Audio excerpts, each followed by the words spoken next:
For years, Luca Bennett sat at the end of long conference tables, watching his ideas disappear into silence. He was not the loudest person in the room. He did not interrupt others. He prepared carefully, spoke clearly, and believed deeply in what he built. But somehow, when it was his turn to present, the energy always shifted. The first time it happened, he told himself it was normal. He stood in front of a large screen inside Langford and Company, the company where he worked, and walked through a detailed presentation he had spent weeks preparing. The strategy was bold but logical. The numbers were realistic. The timing was right. When he finished, there was a short pause. Victor Langford, the senior executive, leaned back in his chair and said calmly, "Interesting, Luca. Let's revisit this next quarter." Clara Whitmore nodded slightly, adding, "It may be too early for something this aggressive." The conversation moved on within seconds. The screen changed. The room shifted. And just like that, Luca's idea was placed on a shelf. He sat down slowly, telling himself to be patient. But then it happened again. Different proposal. Different week. Same result. Polite smiles. Careful delays. Safe decisions. Nathan Brooks, one of his colleagues, often presented safer ideas that were immediately approved. Luca noticed something else that made it harder to ignore. Months after his proposals were dismissed, similar versions of his concepts would return. This time, presented differently. This time, supported confidently. This time, approved. He recognized the structure. The language. Even the data patterns. But the room reacted differently. They leaned forward. They asked questions. They approved budgets. Luca sat quietly, feeling something he could not fully explain. It was not anger. It was not jealousy. It was confusion. He began asking himself a difficult question. Was it the idea, or was it him? Over time, he started speaking less in meetings. He still prepared. He still thought deeply. But he stopped offering everything. Instead of raising his hand, he wrote notes. Instead of pushing his vision, he observed the room. He studied how decisions were made. He realized something painful but clear. Approval was not always about logic. It was about perception. Titles mattered. Confidence in delivery mattered. History in the company mattered. Luca had strong ideas, but he did not yet have influence. One evening, after another rejected proposal, he sat alone in his car outside the office building. The city lights reflected off the windshield. He gripped the steering wheel and stared ahead, asking himself quietly, "Is it me? Or is this room just not ready?" That question stayed with him. It followed him home. It followed him into his sleep. And slowly, it began shaping his decisions. Instead of trying harder to be heard in rooms that seemed closed, Luca chose a different path. He decided to build quietly. Chapter 2 of his story did not begin with applause. It began with silence. Luca kept his job at Langford and Company, but his nights became something different. After long workdays, he returned to his apartment and opened his laptop again. While others relaxed, he researched deeper. He studied market trends that were slowly forming beneath the surface. He read reports about changing customer behavior. He analyzed global shifts in technology adoption. The more he studied, the more confident he became that his vision was not wrong. It was simply early. He began connecting with people outside his company. Through online communities, he met Julian Cross, a skilled developer who understood complex systems easily. Julian did not dismiss Luca's idea. Instead, he asked thoughtful questions. Soon after, they brought in Miles Archer, a clean and practical designer who helped shape the user experience. Together, they started building a simple version of the platform Luca had once tried to pitch inside corporate walls. There were no investors. No official office. Just 3 men working across screens late at night. It was slow, sometimes frustrating, but real. Luca felt alive during those hours. There were no interruptions. No political filters. Only problem solving. They tested small features. They fixed bugs. They refined the core value of the platform. Weekends became work sessions. Coffee became routine. Sleep became shorter. But Luca did not complain. For the first time in years, he was not trying to convince anyone. He was creating proof. When they finally launched a quiet beta version, there was no celebration. They simply opened access and waited. The first user signed up within hours. Then another. Then 10 more. Real users. Strangers. People who found the platform organically and began using it exactly the way Luca had predicted years earlier in those meeting rooms. The data began forming patterns. Engagement increased steadily. Feedback emails arrived with suggestions and appreciation. It was not massive growth, but it was honest growth.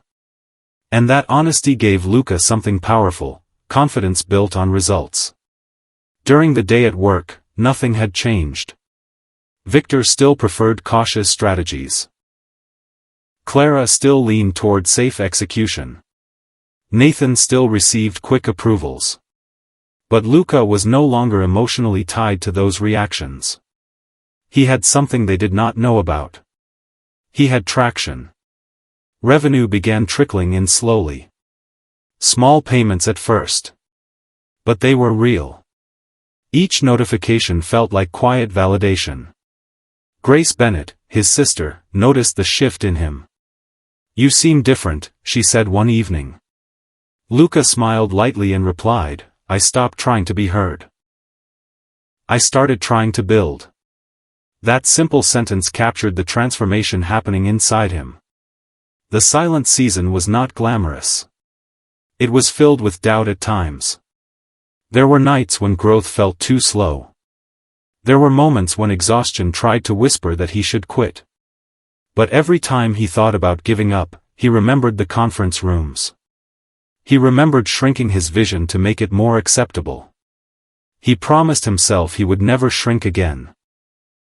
Instead, he would expand quietly until the results could not be ignored. As weeks turned into months, the platform improved. User numbers climbed steadily. Feedback became more detailed and positive. Luca watched the analytics dashboard late at night, studying every metric carefully. He felt something stronger than hope. He felt alignment. The market was slowly moving toward the solution he had imagined. And this time, no one could delay it with a polite smile. On a quiet morning that did not look special from the outside, Luca Bennett was sitting at his small desk, reviewing user data from the platform he had built with Julian Cross and Miles Archer. The numbers had been growing steadily for months. Nothing explosive, nothing dramatic, but consistent. That consistency meant more to Luca than fast hype. It meant the foundation was strong. As he refreshed his email inbox, one message caught his attention. The subject line read, "We should talk." The sender was Roman Sinclair, an early-stage investor known for spotting emerging platforms before they became mainstream. Luca paused for a moment before opening it. Roman explained that he had discovered the platform through a private founder network. He wrote that he had spent several hours studying the product, reviewing its user engagement, and analyzing its potential. Then he added a sentence that felt familiar yet powerful. "This is positioned for something much bigger than you may realize." Luca leaned back in his chair slowly. He had heard similar words before from Ethan Walker months earlier, but this time the tone carried weight. Roman was not casually interested. His questions were precise. He asked about customer acquisition cost, long-term scalability, infrastructure capacity, and market expansion. These were not the questions of someone curious. These were the questions of someone serious. Luca replied calmly, suggesting a call later that week. When the video meeting began, Roman's presence felt focused and direct. There was no small talk. He moved straight into analysis. He challenged assumptions about growth speed. He questioned pricing structure. He pushed Luca to think even larger. Instead of feeling intimidated, Luca felt energized. Years of being ignored had forced him to overprepare. He had answers. He had projections. He had data to support each claim. After nearly an hour of discussion, Roman nodded slowly and said, "I want you to present this to my partners." When the call ended, Luca did not celebrate loudly. He understood that opportunity still required execution. But something inside him shifted. The idea that once struggled for attention was now being requested. Over the next 2 weeks, Luca refined his presentation.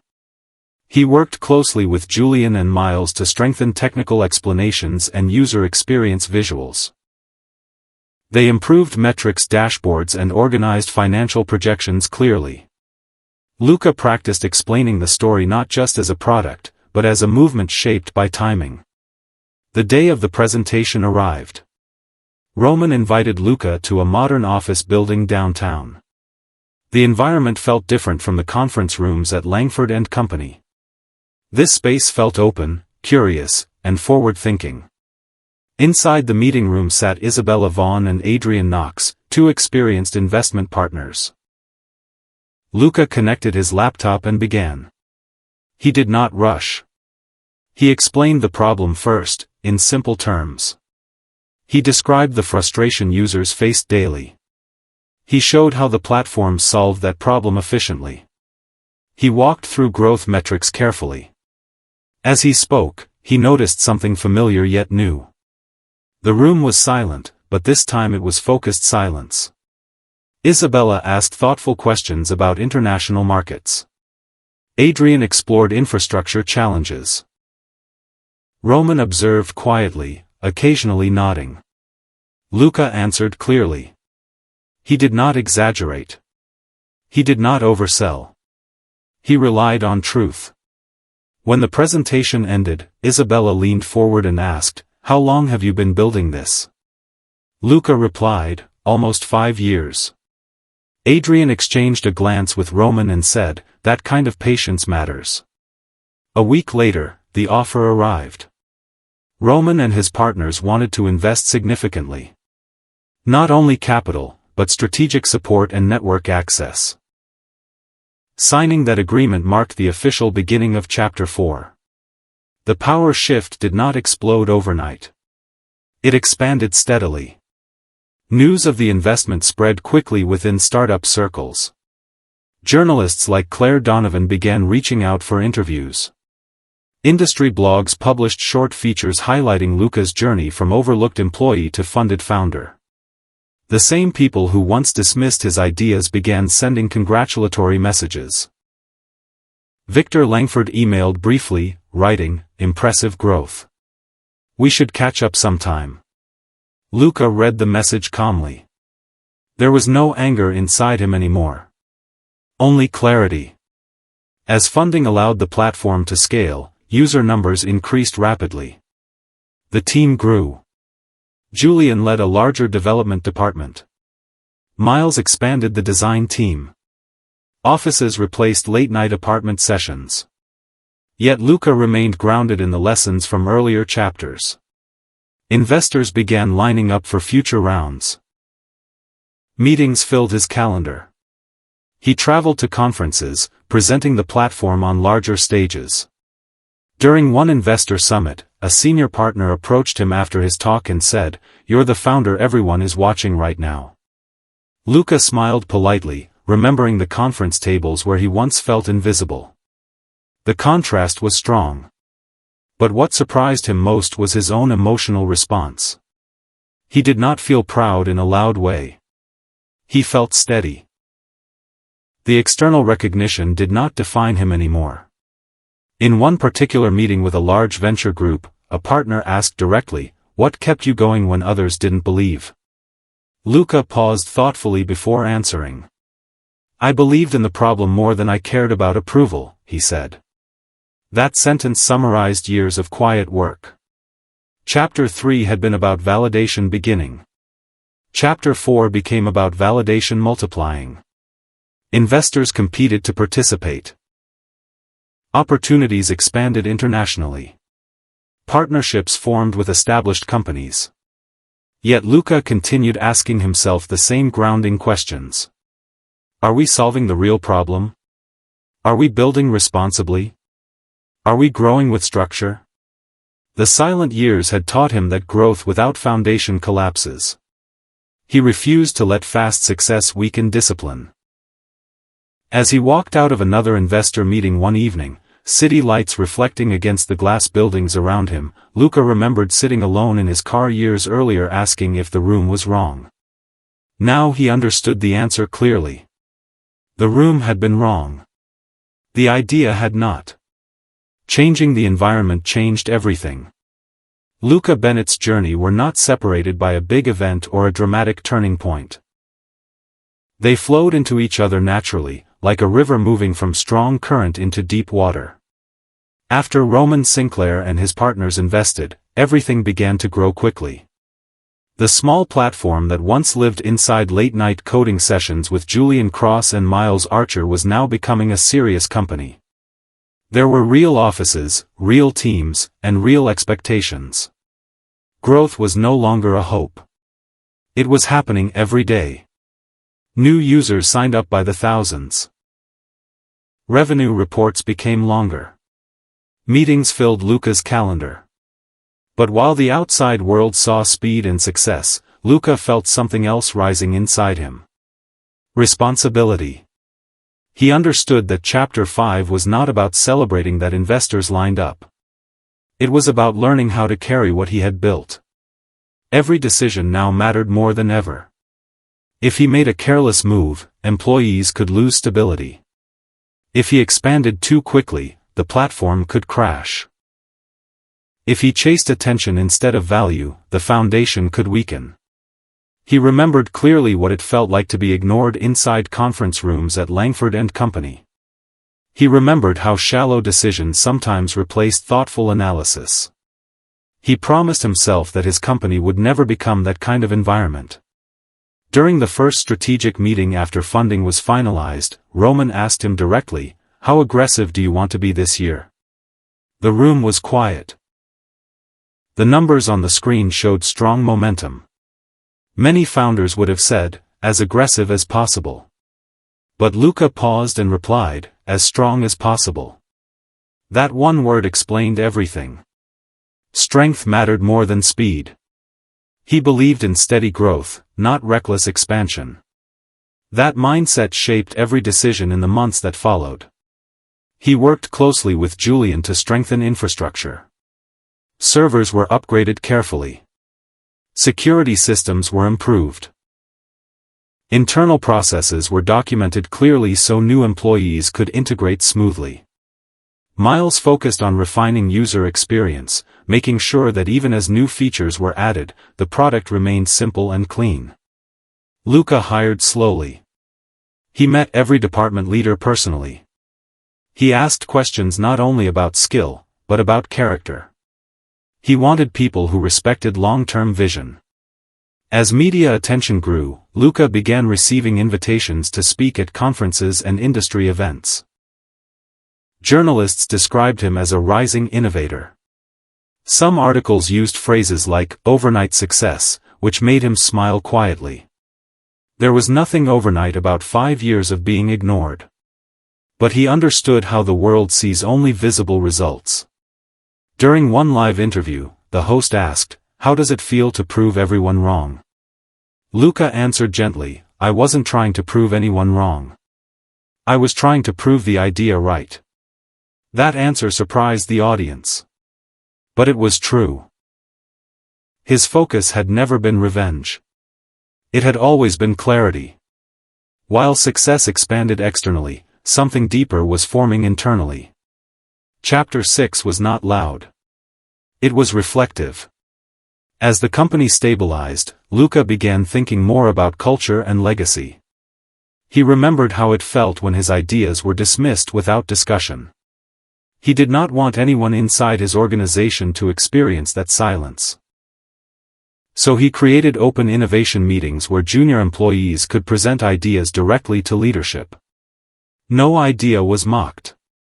No idea was rushed aside. Some ideas were not practical, but they were discussed respectfully. He often told his team, "We test before we reject." That phrase became part of the company culture. Investors continued lining up for future rounds. Meetings with larger venture firms became common. Some groups offered significant capital for rapid international expansion. The temptation to scale aggressively was real. But Luca remained measured. In one private investor discussion, a senior partner suggested entering 5 new markets at once to dominate quickly. Luca listened carefully before responding. "If we stretch too thin, we risk breaking trust," he said. "Trust is harder to rebuild than growth is to slow down." That maturity impressed the investors. Roman later told him, "Most founders chase speed. You protect stability." That comment meant more to Luca than any headline. Stability meant longevity. Stability meant respect for users and employees. As months passed, the company opened its first international office under careful planning. Instead of launching loudly, they entered the market quietly, studying behavior and adjusting strategy before making big announcements. The pattern repeated in other regions. Growth continued, but it was controlled. Inside the office, Luca spent time mentoring young leaders. He recognized that many of them were ambitious and talented, but also hungry for recognition. He shared openly about his early years. He told them about sitting in rooms where no one listened. He described the frustration of watching similar ideas get approved when presented by others. But he also explained how those experiences built discipline. "Silence can either weaken you or train you," he would say. "You choose which one it becomes." Those conversations shaped the next generation inside the company. One evening, after reviewing quarterly reports that showed record-breaking growth, Luca walked slowly through the quiet office. The lights were dim. Most employees had gone home. He stopped near a large window overlooking the city skyline. Years earlier, he had sat alone in his car outside Langford & Company, questioning whether he was the problem. Now he stood inside a company that employed dozens of people and served users across continents. The difference was not talent alone. It was endurance. He felt gratitude more than pride. Gratitude for the rejection that forced refinement. Gratitude for the delays that strengthened patience. Gratitude for the silent years that built his character before success arrived. Chapter 5 had been about external power shifting. Investors listened. Media noticed. Opportunities expanded. But Chapter 6 revealed something more important. Internal strength stabilized. Ego stayed controlled. Vision remained clear. He no longer needed applause to feel confident. He needed alignment. He needed integrity. When journalists continued to describe his story as rapid success, Luca gently corrected them in interviews. "The recognition came recently," he would explain. "But the preparation started years ago." He wanted young entrepreneurs to understand that visible moments are built on invisible effort. He wanted them to know that being ignored does not cancel potential. It simply tests persistence. Roman once asked him during a strategy dinner, "Do you ever think about what would have happened if your early company had approved your idea?" Luca thought for a moment before answering. "If they had approved it back then," he said, "I might not have been ready to lead it." That realization captured everything. The delay had been protection. The rejection had been preparation. Without those early struggles, he might have grown too quickly and collapsed under pressure. Instead, the years of silence built depth. That depth built stability. And that stability built lasting success. As Chapter 5 and Chapter 6 blended together, Luca understood the full circle of his journey. He was no longer the overlooked employee trying to be heard. He was a leader responsible for protecting a vision. Success was no longer about personal validation. It was about impact and sustainability. Investors lined up, yes. Opportunities multiplied, yes. But the real victory was internal peace. He trusted his decisions. He trusted his team. He trusted the process that had shaped him. And every time he walked into a meeting room now filled with attentive listeners, he remembered the simple lesson that guided him forward. Sometimes the room is not ready. Sometimes the timing is not aligned. But if you build patiently, test consistently, strengthen your foundation, and stay steady when no one listens, the day will come when they do. And when that day arrives, the real work begins, not proving people wrong, but leading with wisdom earned through silence. Not with noise, not with drama, but with clarity. When Luca Bennett looks back at the journey, he no longer sees separate chapters of rejection, silence, breakthrough, and success. He sees one connected path. A path that began in rooms where his voice felt small and led to rooms where investors now wait to hear him speak. But the real story is not about those rooms. It is about what happened inside him between those moments. In the beginning, Luca believed in his ideas, but he depended on others to confirm that belief.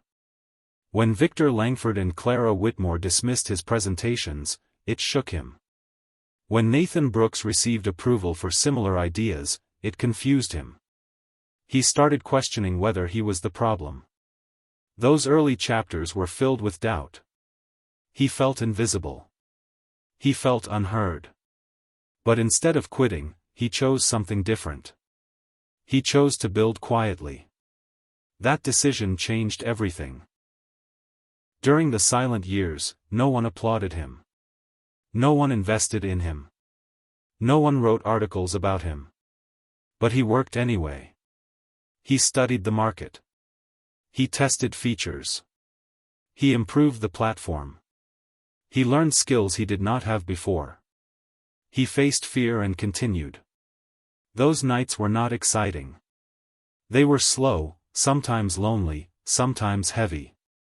But they built strength. They built discipline. They built independence. When Roman Sinclair finally sent that first serious email, it did not create Luca's success. It revealed it. The success had already been forming in silence. The investor meetings that followed were not luck. They were preparation meeting opportunity. And when investors began lining up, Luca was not desperate for approval. He was ready for responsibility. That is the key difference. Many people think the moment of recognition is the reward. But for Luca, recognition was simply the beginning of a new test. Growth tested leadership. Attention tested humility. Opportunity tested discipline. He could have expanded too quickly. He could have chased headlines. He could have let ego replace wisdom. But he remembered the conference rooms where he once felt ignored. He remembered the pain of being dismissed without discussion. He promised himself he would never build that kind of culture. Instead, he built a company where ideas are tested before they are rejected. He built a team where voices are heard. He built systems that grow steadily, not recklessly. Chapter 7 is not about proving doubters wrong.